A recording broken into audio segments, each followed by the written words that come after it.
मैं हूं दीपाली राणा। आप देख रहे हैं सीएनबीसी आवाज स्पेशल टॉप फंड 2025। और सबसे पहले तो हमारे सभी व्यूअर्स को नव वर्ष की ढेर सारी शुभकामनाएं। उम्मीद करते हैं अगला साल आपके लिए मंगलमय हो, हेल्दी हो और खूब सारा सेव करके आप रिटर्न्स कमाएं अपनी इन्वेस्टमेंट्स पर। आज के स्पेशल शो में हम जानने की कोशिश करेंगे कि अगला साल फाइनेंशियल मार्केट के लिए कैसा रह सकता है, किस तरीके के रिटर्न्स बन सकते हैं, क्या गलतियां इन्वेस्टर्स को नहीं करनी है और अगर पोर्टफोलियो बिल्डिंग करनी हो तो किन फंड्स के साथ शुरुआत कर सकते हैं। और इस स्पेशल शो में हमारा साथ देंगे फिनफिक्स रिसर्च की एनालिटिक्स की फाउंडर प्रबलीन बाजपेयी और साथ ही साथ आनंद राठी वेल्थ के डिप्टी सीईओ फिरोज अजीज भी हमारे साथ बने हुए हैं। आप दोनों का ही स्वागत है इस शो में। फिरोज जी, पहले तो नव वर्ष की ढेर सारी शुभकामनाएं आपको। आपको भी ढेरों शुभकामनाएं दीपाली जी, एंड हर व्यूअर को भी यही मैं कामना करता हूं कि ये नया वर्ष बहुत अच्छा रहे सबके लिए। प्रबलीन, हैप्पी न्यू ईयर आपको भी। Thank you so much Deepali, आपको भी और सभी आपके व्यूअर्स एंड इन्वेस्टर्स को विशिंग अ वेरी हैप्पी 2025। अच्छा प्रबलीन, हम थोड़ा सीरियस कॉन्वर्सेशन करें उससे पहले ये बताइए, न्यू ईयर पे कुछ रेजोल्यूशन ले रही हैं क्या आप? बनते तो बहुत सारे हैं दीपाली। आई थिंक हर साल वो थोड़े से गड़बड़ हो जाते हैं बीच में, but yes I think discipline, whether health wise and wealth wise, I think that is one primary resolution. In fact Firoz ji, अगर मैं अपनी बात करूं तो स्कूल टाइम में तो डेफिनेटली रेजोल्यूशंस होते थे जो कि डेफिनेटली पूरे नहीं होते थे, but as we grow up समझ में आया कि रेजोल्यूशन के लिए न्यू ईयर की ज़रूरत नहीं है, वो आप कभी भी शुरू कर सकते हैं। आप कोई रेजोल्यूशन ले रहे हैं फिर इस न्यू ईयर पर? मेरा यही रेजोल्यूशन है कि भाई इस साल भी मैं अपनी फिटनेस पे तवज्जो दूं, both mental health and physical health को बरकरार रखना एक बहुत बड़ा रेजोल्यूशन है। उसके लिए जो भी दिन के 45 मिनट्स देने पड़ते हैं वो देने हैं। लास्ट ईयर भी ये पूरा हुआ था, अगले 5 साल तक यही resolution. Nothing innovative but with the same rigour. But ये रेजोल्यूशन सबके लिए होना चाहिए बिकॉज हेल्थ इज़ वेल्थ, बाकी सब बाद में आता है। अच्छा प्रबलीन, मार्केट्स पर बात करें, पोर्टफोलियो बिल्डिंग पर बात करें, उससे पहले एक चीज़ आपसे समझना चाहेंगे, थोड़ा सा ट्रिकी भी है क्योंकि पोस्ट कोविड हमने इन्वेस्टर्स के बिहेवियर में, आम कंज्यूमर के बिहेवियर में काफ़ी चेंजेस देखे हैं। इन्वेस्टमेंट्स को लेकर लोग ज़्यादा जागरूक हुए हैं, अपने लीजर पर खर्च करने को लेकर भी लोगों ने काफ़ी स्पेंड किया है पिछले 3 सालों में, स्पेशली अगर हम देखें। लेकिन अगर एक इन्वेस्टर है तो किस तरीके की प्लानिंग करे कि अपने खर्चे भी पूरे करे, लीजर पर भी, घूमने फिरने पर, अपने लीजर पर भी स्पेंड करे और सेविंग भी कर ले? किस तरीके की मैनेजमेंट करनी चाहिए यूजुअली?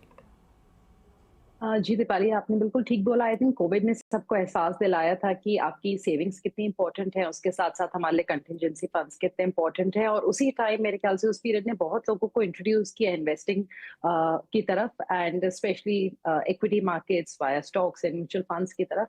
बट अगर हम एक जेनरिक बात करें कि हमें अपनी प्लानिंग की रिक्वायरमेंट है, तो मेरे ख्याल से सबसे जो ईजी और कंफर्टेबल अप्रोच जो इन्वेस्टर्स ले सकते हैं वो होता है कि आप अपनी गोल बेस्ड प्लानिंग करिए। बिकॉज आपके माइंड में जब कोई लक्ष्य होता है तो उसकी तरफ बढ़ना इजी होता है, आपके पास एक टैंजिबल फिगर होता है यूजुअली उस गोल के लिए, और वहां कैसे पहुंचना है उसका रास्ता थोड़ा सा ज्यादा क्लियर हो जाता है। अगर आपको पता है आज से आपने 2 साल बाद लेट्स से एक फॉरेन ट्रिप लेना है, तो आप एक एसआईपी लगा सकते हैं थोड़ा लो रिस्क फंड में। आप अपने बोनस का कुछ हिस्सा रख सकते हैं ताकि आप उस ट्रैवल का पूरा अपना जो बजट है उसको क्रिएट कर सके। उसी तरीके से दीपाली, अगर लॉन्ग टर्म गोल्स हैं तो मेरे ख्याल से again discipline, like I said, की वेल्थ में बहुत इंपॉर्टेंट होता है कि हम अपने लंबे टाइम के लक्ष्य के लिए मार्केट्स में बने रहें। एंड आई थिंक 2025 शायद थोड़ा सा चैलेंजिंग होगा इन्वेस्टर्स के लिए, 2024 का सेकंड हाफ जैसे रहा है। तो डिसिप्लिन आई थिंक और थोड़ा सा कमिटमेंट टुवर्ड्स योर इन्वेस्टिंग वो बहुत महत्वपूर्ण होगा। तो गोल पेस जाइए आप, बट लॉन्ग टर्म में जब आपने एक कॉल ली है कि हमें इक्विटी में इन्वेस्ट करना है, तब अब मार्केट्स चाहे ऊपर हो, नीचे हो या साइडवेज जा रही हो, तब आपको बने रहना है। That will be very important. नए साल में आप क्या क्या चीजें हैं, short term, medium term, and I think Deepali उसके हिसाब से आप अपने फंड्स डिसाइड करिए, एलोकेशंस डिसाइड करिए। वो एक आसान तरीका होता है टू मूव फॉरवर्ड। बिल्कुल, गोल को डिफाइन करना बहुत ज़रूरी होता है और स्टेप बाय स्टेप आप आगे बढ़ेंगे तो सब गोल्स को भी पूरा करेंगे और एक डिसिप्लिन इन्वेस्टमेंट भी आप कर पाएंगे। फिरोज जी, आपका आउटलुक क्या है फॉर 2025? पिछले 3 सालों के रिटर्न्स से होप्स बहुत हाई हो गई हैं इन्वेस्टर्स की, तो किस तरीके के रिटर्न्स 2025 से आ सकते हैं? क्या एक्सपेक्ट करें इन्वेस्टर्स?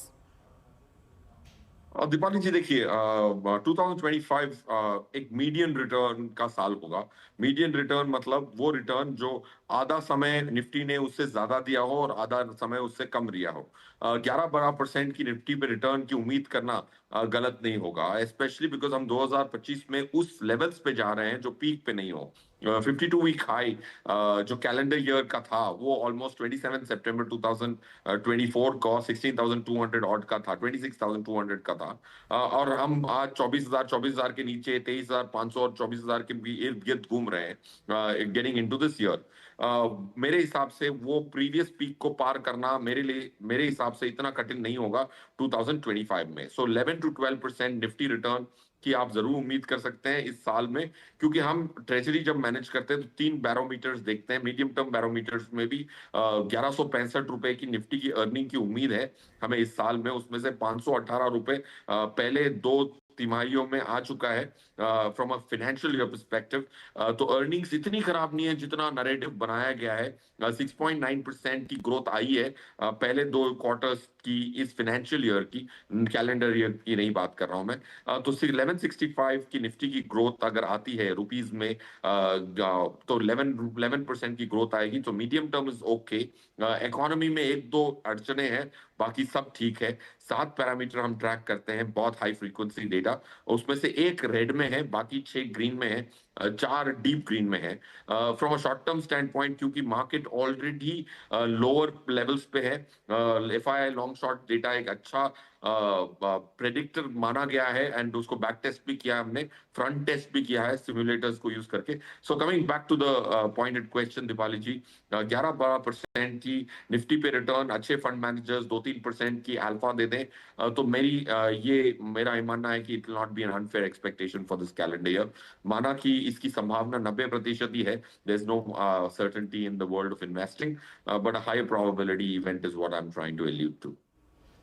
प्रबलीन, आपके एक्सपेक्ट कर रही हैं रिटर्न्स के हिसाब से फॉर 2025 और ओवरऑल इन जनरल मार्केट को लेकर क्या व्यू है, किस तरीके से इक्विटी मार्केट्स की परफॉर्मेंस रह सकती है?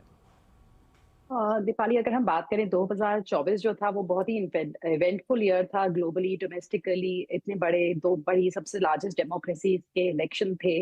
अभी भी थोड़ी सी अनसर्टेनिटी बनी हुई है, बहुत सारे जियोपॉलिटिकल टेंशंस रहे हैं, inflation, growth and interest rates सबसे ज्यादा बज़वर्ड्स रहे हैं। और ये आई थिंक अभी भी आने वाले समय में थोड़ा सा चर्चा में सब कुछ रहेगा। So I think the beginning of 2025 हम एक थोड़े से कॉशियस स्टांस के साथ मेरे ख्याल से इन्वेस्टर्स देखेंगे, बिकॉज लास्ट 3 to 4 months हल्के से रॉकी रहे हैं। और स्पेशली वो इन्वेस्टर्स हैं दीपाली जिन्होंने अब तक कोई बहुत मेजर करेक्शन देखी नहीं थी। जबकि अगर हम वैसे 10% का फॉल देखें तो निफ्टी के लिए मेरे ख्याल से अगर हम पिछले 10 साल का डेटा देखें तो हर करीबन 12 बार निफ्टी का फॉल 10% से ज्यादा रहा in the last 10 years। But बहुत सारे ऐसे नए इन्वेस्टर्स हैं जिनने शायद इस टाइप का भी फॉल नहीं देखा था। तो I think going forward from an earnings point of view, एक ओवरऑल जैसे भी फिरोज ने बोला, from an economy point of view things are broadly okay. थोड़ा सा ग्रोथ में हमने देखा है स्लगिशनेस है, विच शुड बी ओके, जैसे कैपेक्स स्पेंडिंग वापस आती है। एंड मेरे ख्याल से आगे चल के हमारे पास 50 to 75 बेसिस पॉइंट्स का रेट कट का भी स्कोप है, डिपेंडिंग ऑन यूएस का पॉलिसी स्टांस क्या रहता है वंस उनके जो प्रेसिडेंट इलेक्ट हैं वो टेक ओवर करते हैं। So I think initial part with budget being there और जैसे जनवरी में वो टेक ओवर करते हैं उसके बाद थोड़ा सा मेरे ख्याल से कॉशियस स्टांस रहेगा, but overall positive. And I think यहाँ पे ज्यादा इंपॉर्टेंट ये है दीपाली की इन्वेस्टर्स का जो उनको इतने ज्यादा अच्छे रिटर्न देखने की आदत है कि मुझे पता नहीं जो फिरोज ने 10 से 12% बोला उसमें लोग संतुष्ट होंगे या नहीं। So I think more problematic is going to be the behavioural. उनकी मैनेजमेंट जो है ना इन्वेस्टर्स की, मेरे ख्याल से उनको उस माइंडसेट को सही करना है कि आप लंबे समय के लिए हैं, बीच में कुछ ना कुछ ऐसे मार्केट पीरियड्स आएंगे जहां पे शायद बहुत सुपर नॉर्मल रिटर्न्स ना देखने को मिले। And I think 2025 will be one of those years जहां हम थोड़ा consolidation and I think slightly milder growth overall we'll see in terms of returns. बिल्कुल, इनफैक्ट फिरोज जी से मैं यही पूछने की कोशिश कर रही थी, जो कि उन्होंने बताया भी कि 10 से 12% तक के रिटर्न्स आने चाहिए मार्केट से, लेकिन मेरा पूछने का तात्पर्य यही था कि हमने 100% तक भी ग्रोथ म्यूचुअल फंड्स में आते हुए देखी है, और ऐसे में जब 10-12% की ग्रोथ दिखाई देगी एक साल में तो इन्वेस्टर्स डेफिनेटली डिसअपॉइंट होंगे। तो वही चीज़ मैं आपसे पूछ रही थी फिरोज़ कि अगर 10-12% के रिटर्न जो कि एक्सपेक्टेड है कि बन सकते हैं, विच इज़ डिसेंट रिटर्न्स अगर हम म्यूचुअल फंड हिस्ट्री को देखें, इन्वेस्टर्स डिसअपॉइंट ना हो, पहली चीज़। दूसरा ये मार्केट के पर्सपेक्टिव से ही कुछ रिस्क आप देख रहे हैं कि अगले एक साल में? वाली जी, पहला जो प्रश्न है आपका, मेरे हिसाब से इन्वेस्टर्स काफी समझदार हो चुके हैं। ये जो नैरेटिव है कि पोस्ट कोविड इन्होंने कोई गिरावट नहीं देखी, वो गलत है मैथमेटिकली। 2021 अक्टूबर से लेके 2023 अक्टूबर तक निफ्टी 18,000 से लेके 18,000 ही थी। 2 साल तक निफ्टी ने कुछ नहीं किया है, और 2 साल तक एसआईपी के आंकड़े 9,000 से बढ़ के 17,500 तक पहुंच गए थे इस 2 साल के दौरान। तो ये 2 साल में यूक्रेन की वॉर हुई, यूएस के ब्याज दरें बढ़ी, इंडिया की ब्याज दरें बनी, 18,500 तक निफ्टी 4 बार गई, 15,000 प्लस चेंज भी 4 बार दिखाया।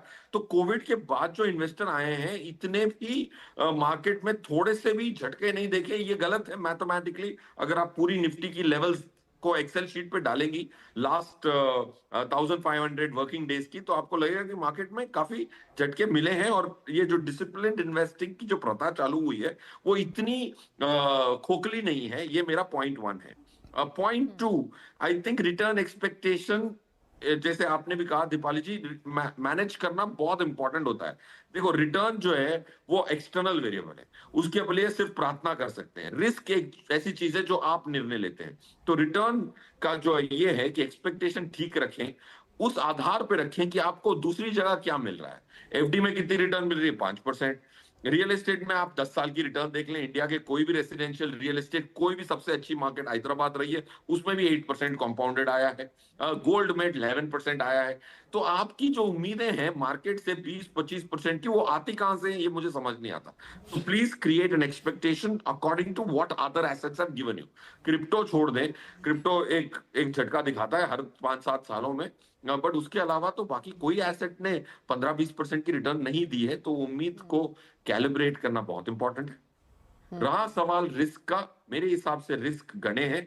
जियोपॉलिटिकल अनसर्टेनिटी इंपॉर्टेंट है, बट आई थिंक रिस्क तो मैं बहुत पॉजिटिवली देखता हूं, क्योंकि हर साल लास्ट 15 साल में हर साल कोई ना कोई रिस्क तो था ही। वो रिस्क की वजह से ही मार्केट रुक के दूसरों को वेट का मौका देती है एंटर करने का। So I am very happy that there is geopolitical uncertainty. इसीलिए मार्केट आज 23,500 पे है, 23,700 पे है। चाइना की जो पॉलिसीज थी उसकी वजह से जो इम्पैक्ट हुआ, इंडियन एफआईआईज ने पैसे लार्ज कैप से निकाले। So two pointed risk, one is geopolitical uncertainty and regulatory policy changes in China. ये दो बहुत इंपॉर्टेंट रिस्क होंगे 2025 के लिए, and largely global. Domestic risk mention करने लायक मेरे हिसाब से इतने नहीं।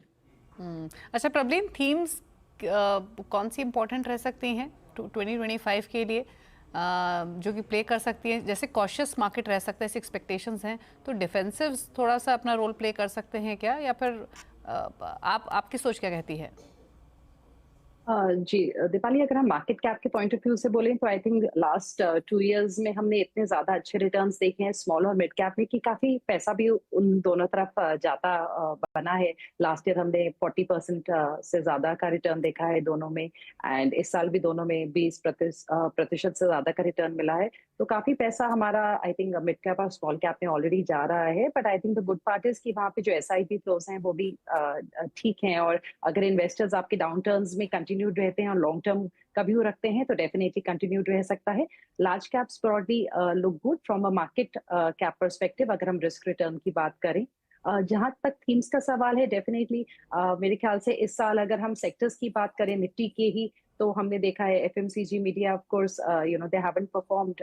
हमने अर्निंग्स काफी ही मीगर देखी हैं इनकी। Consumption as a growth story India की अगर हम देखें, consumption so with the expectation of increasing per capita income, तो डेफिनेटली कंजम्पशन एक इंडिया की लॉन्ग टर्म स्टोरी है, because India is a domestic driven economy, हम एक्सपोर्ट ड्रिवन इकोनॉमी नहीं है। तो मेरे ख्याल से वो तो डेफिनेटली लॉन्ग टर्म थीम रहती है, बट शॉर्ट टर्म में प्रॉब्ली सम पेन देयर।